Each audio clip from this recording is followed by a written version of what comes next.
Mantan Rektor Universitas Ibnu Khaldun Musni Umar membahas, bubarnya, Koalisi Indonesia Bersatu atau KIB yang digagas Partai Golkar, Partai Amanat Nasional, dan Partai Persatuan Pembangunan. Loyalis Anies Baswedan mengungkap analisnya tersebut dalam video yang diunggah dalam status akun Twitter Musni Umar.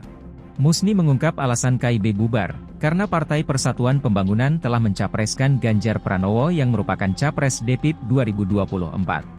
Masalahnya, kata Musni, Partai Golkar dan Partai Amanah Nasional tidak dapat mencalonkan sendiri calon presiden. Kemana mereka pergi?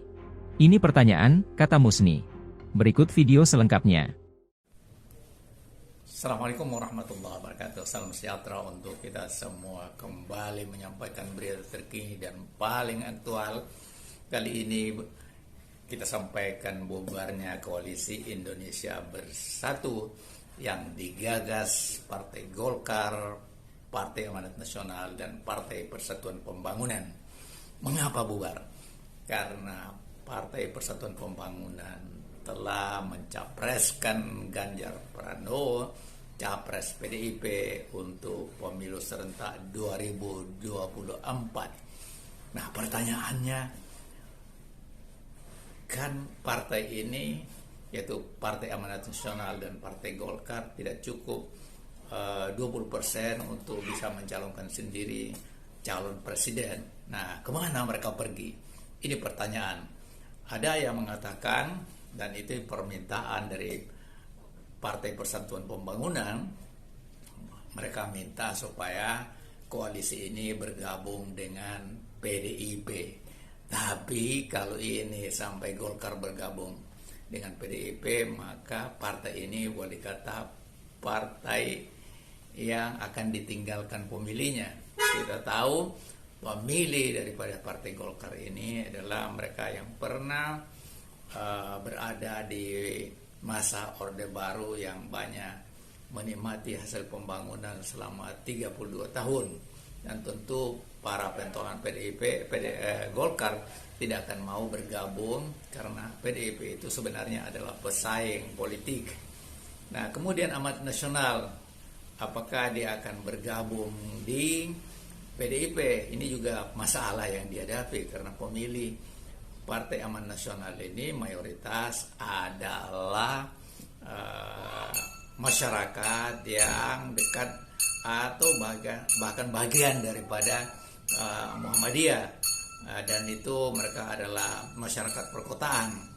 Nah, kalau ini juga dilakukan, maka pemilih PAN pada pemilu 2019 akan hengkang, akan pergi, dan mungkin yang paling diuntungkan adalah Partai Umat yang didirikan oleh Amin Rais. Nah, inilah masalah. Tapi ada juga berita yang santer bahwa Prabowo Subianto sudah menemui Airlangga Hartarto, dan salah satu inti atau isi pembicaraan itu bahwa Airlangga Hartarto tentu akan dijadikan sebagai calon wakil presiden, tetapi dengan syarat, ada yang isu atau rumor harus membiayai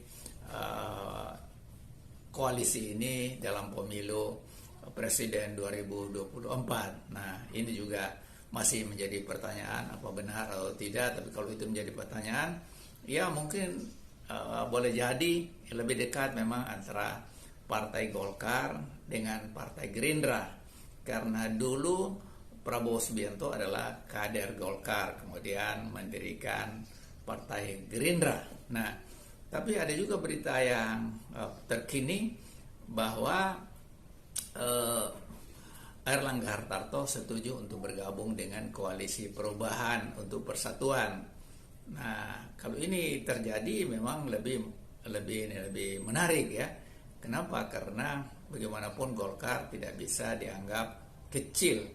Dia tetap memegang kekuasaan di legislatif, walaupun tidak menjadi pemenang, tetapi pengaruhnya masih cukup tinggi.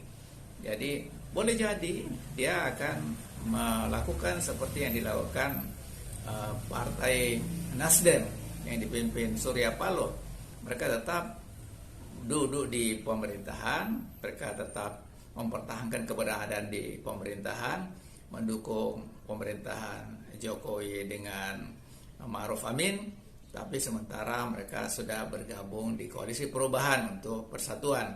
Ini bisa terjadi apa saja. Tetapi kita ingin menyampaikan bahwa apapun yang terjadi di balik layar yang dimainkan oleh para politisi, khususnya pimpinan partai politik, yang kita harapkan supaya tidak ada pembegalan partai tertentu. Misalnya yang sedang ramai ini adalah Partai Demokrat yang ingin diambil oleh Muldoko CS melalui pengajuan PK peninjauan kembali. Nah, kita berharap dari MA ini tetap menjunjung tinggi keadilan dan kebenaran. Nah, itu yang ingin kita sampaikan pada kesempatan ini. Jangan sampai karena mereka mengalami masalah hukum ya, kemudian terjadi tawar-menawar politik. Oke, kita loloskan PK tapi dengan syarat bahwa kita dibebaskan dari jeratan di KPK. Kita berharap ini tidak terjadi ya. Dan ini kalau terjadi adalah malapetaka demokrasi dan tentu juga kepemimpinan Indonesia ya, di masa depan.